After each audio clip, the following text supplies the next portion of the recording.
अगर मैं आपसे कहूं कि कौन है ज्यादा ताकतवर, अरे जीटी या एमआई? हाँ, क्योंकि यार जब 20 अप्रैल को इन दोनों के बीच मुकाबला होगा तो एक मुकाबला नहीं बल्कि एक टीम होगी जो कि अपने आगे बढ़ने के लिए लड़ेगी, तो एक टीम होगी जो कि क्वालिफाई होने के लिए लड़ेगी। और दो की दोनों टीम भाई साहब एटीट्यूड से भरी है। तो एक जगह गिल कप्तान होंगे तो दूसरी जगह हार्दिक कप्तान होंगे। सवाल ये उठता है कि आखिरकार ये मुकाबला कब, कहां, कैसे होगा। सवाल ये उठता है कि इंपैक्ट प्लेयर के रूप में कौन खेलेगा। तो सवाल ये भी उठता है कि आखिरकार प्लेइंग 11 क्या होगी। हाँ यार, अगर आप देखने की कोशिश करोगे तो ये मुकाबला 20 तारीख होगा, शाम 7:30 बजे खेला जाएगा। उस दिन दो मुकाबले नहीं होंगे क्योंकि उस दिन सोमवार होगा, क्योंकि यार सैटरडे और संडे को ही केवल 2 मुकाबले होते हैं, बाकी पूरे हफ्ते एक एक मुकाबले खेले जाते हैं।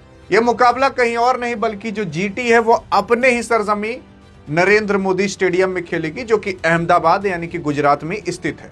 लेकिन अब यह सवाल उठता है कि आखिरकार भाई साहब क्या होगी प्लेइंग 11। लेकिन उससे पहले अरे जीतेगी कि हारेगी कौन सी टीम? तो देखो यार, आपकी गुजरात वो टीम है जिस गुजरात के पहले कप्तान हार्दिक रहा करते थे। हार्दिक ने अपने कप्तानी में गुजरात को जिताया भी था। आज आपको पता चलेगा वो हार्दिक जो गुजरात को टाइटल जिता चुका है आईपीएल का, आखिर वही हार्दिक क्यों अब एज अ कैप्टन फेल होता हुआ दिखाई दे रहा है। देखो यार, गुजरात और एमआई के बीच अभी तक टोटल 8 मुकाबले हुए हैं, जहां पर एमआई गुजरात यानी कि एमआई से ज्यादा मुकाबले जीती है, 5 मुकाबले। 3 मुकाबले आपकी एमआई केवल जीती है। आपकी गुजरात केवल 3 ही हारी है, 5 आपकी एमआई हारी है। 223 हाईएस्ट मारी है गुजरात एमआई खिलाफ, तो 228 हाईएस्ट मारी है एमआई गुजरात के खिलाफ। और लोवेस्ट की बात करें तो 172 लोवेस्ट है, तो 152 इधर लोवेस्ट है। तो मतलब लोवेस्ट भी देख लोगे तो बहुत कम नहीं है। और यहां पर जो जीटी पहले जीता करती थी एमआई खिलाफ ना, तो हार्दिक तब कप्तान रहा करते थे।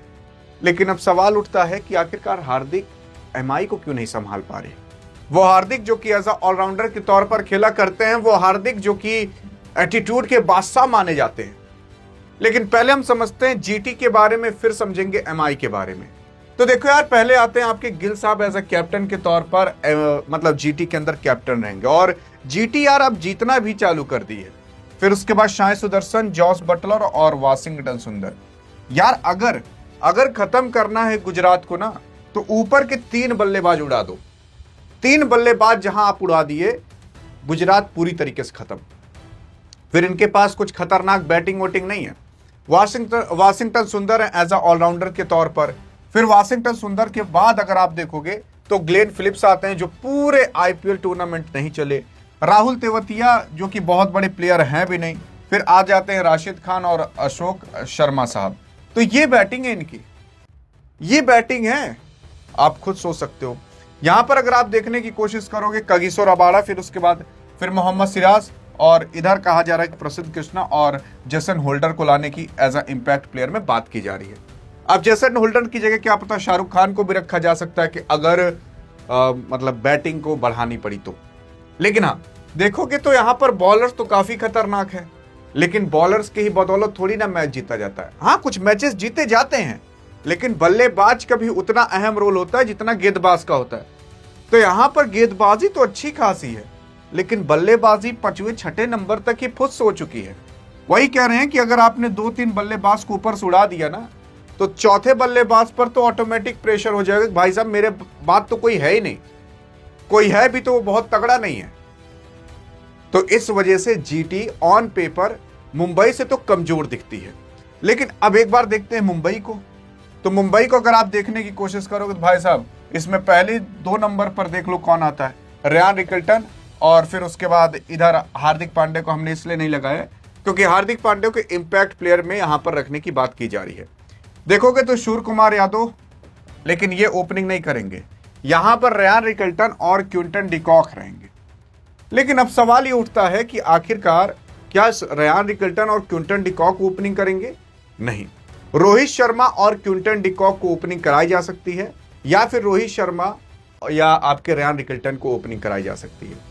इस मुकाबले के अंदर आप देखोगे काफी बड़ा चेंज होगा, क्योंकि अगर रोहित शर्मा आते हैं तो क्विंटन डिकॉक भी जरूर रहेंगे, रेयान रिकल्टन भी जरूर रहेंगे। निकाला किसको जा सकता है? अरे क्या पता सूर्य कुमार यादव, तिलक वर्मा सब फ्लॉप जा रहे हैं। कोई बड़ा प्लेयर आप देखोगे कि भाई साहब इस बार नहीं खेलता हुआ आपको दिखाई देगा। लेकिन वो कौन सा बड़ा प्लेयर होगा एमआई ने अभी इसके बारे में डिसाइड नहीं किया है। लेकिन हाँ, अगर आप देखोगे तो यहां पर आएंगे आपके रेयान रिकल्टन, सूर्य कुमार यादव, तिलक वर्मा और इधर रदरफोर्ड। तो ये 4 खिलाड़ी तो आपको दिख रहे ऑन पेपर काफी अच्छे खासे हैं। फिर हार्दिक पांड्या, नमन धीर, मिचेल सेंटनर को लाने की बात की जा रही है और शार्दुल ठाकुर, क्योंकि मिचेल सेंटनर पिछले वाले मुकाबले में नहीं थे। स्पिन की यहां पर कमी है तो मिचेल सेंटनर को खिलाना इनके लिए मानिए मजबूरी हो चुकी है।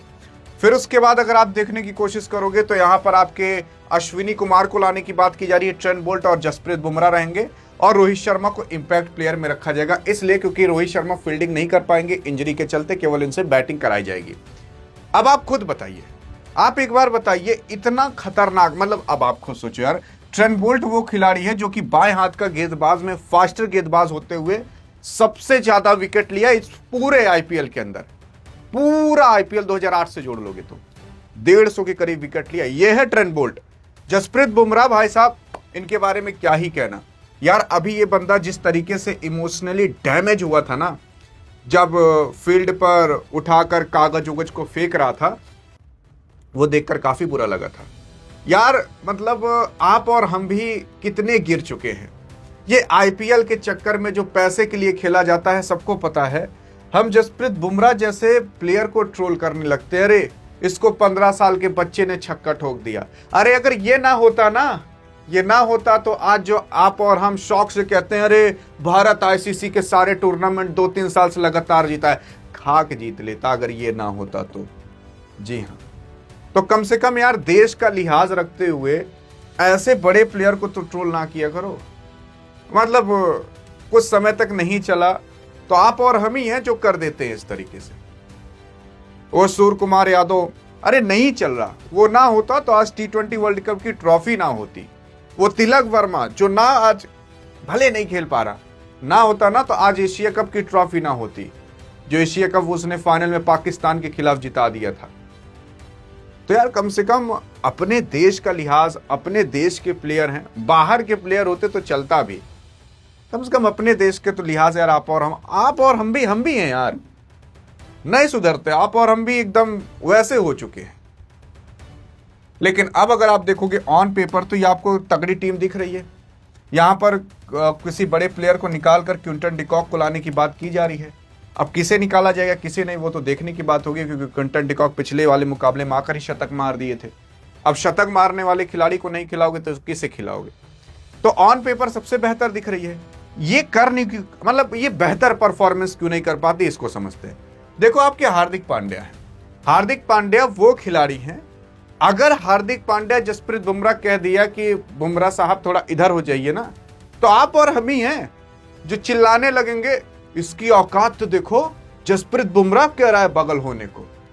यही अभी हार्दिक पांड्या रोहित शर्मा कह दे सर जी थोड़ा बाउंड्री जाके लग जाइए, आप और हम ही ये कहेंगे हार्दिक का औकात देखो, आज अपने ही कप्तान को पीछे भेज रहा है। सूर्य कुमार यादव का भी कह दे सूर्य भाव थोड़ा उधर हो जाओ, आप और हम ही कहेंगे देखो इसकी औकात, जो T20 वर्ल्ड कप जीता है उसकी ये फील्डिंग सेट कर रहा है। तो हार्दिक की कोई एमआई में सुन नहीं रहा है।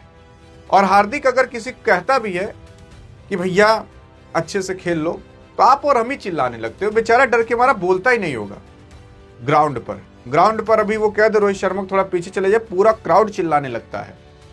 यह है असली खेला, और इसी वजह से हार्दिक अच्छी कप्तानी नहीं कर पा रहा है, क्योंकि उसकी कोई सुन नहीं रहा है।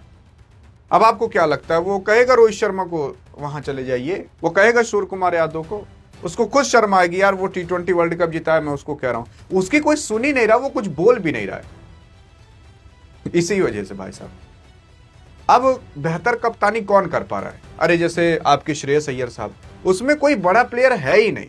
अब प्रभा सिमरन सिंह है, प्रियांश आ रहे हैं, ये सब प्लेयर को आप कह सकते दौड़ के वहां जाओ, अब नहीं कह बताते हैं अभी, तो वो लोग वैसे प्लेयर हैं।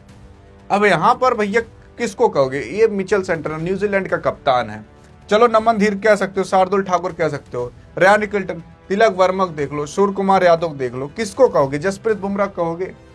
अब ये लोग बैटिंग नहीं कर पा रहे, इनको आप निकाल भी नहीं सकते, ये भी बात सही है।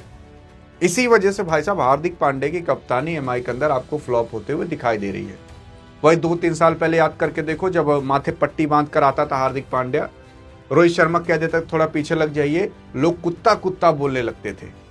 इसी वजह से हार्दिक की कप्तानी फ्लॉप है। बाकी ऑन पेपर तो ये सबसे तगड़ी टीम है, लेकिन अगर देखा जाए कौन जीत सकता है, तो आपके हार्दिक को ना इस जीटी के बारे में पूरी नॉलेज है। अरे क्योंकि पहले जीटी का ही वो कप्तान रहा करता था। हार्दिक पांड्या की टीम इस बार आपको जीतते हुए दिखाई देगी, यानी कि एमआई की टीम। क्यों जीतते हुए दिखाई देगी? क्योंकि टीम इंडिया, मतलब हार्दिक पांड्या को ले लो, सबको ले लो, इन लोगों ने नरेंद्र मोदी स्टेडियम में काफी मुकाबले जीत कर रखे हैं। फाइनल के मुकाबले हार कर रखे हैं, लेकिन ऐसे नॉर्मल मुकाबले जीत कर रखे हैं। ये मुकाबले के अंदर काफी जोरदार टक्कर होते हुए दिखाई देगी, क्योंकि ग्राउंड में दोनों की फैन फॉलोइंग अच्छी खासी होगी। गुजरात के अंदर हो रहा है तो इस वजह से गुजरात की फैन फॉलोइंग आएगी, तो और मुंबई के तो हर जगह फैले हुए हैं। यहां पर आप देखेंगे, क्योंकि अब इस बार वो माहौल नहीं रह गया है कि चलो भैया हल्के में लेकर खेल लें। आपके जसप्रीत बुमराह भी भाई साहब पूरी तरीके से टूट चुके हैं। अब वो हर मैच सीरियस लेकर खेलने लगा है।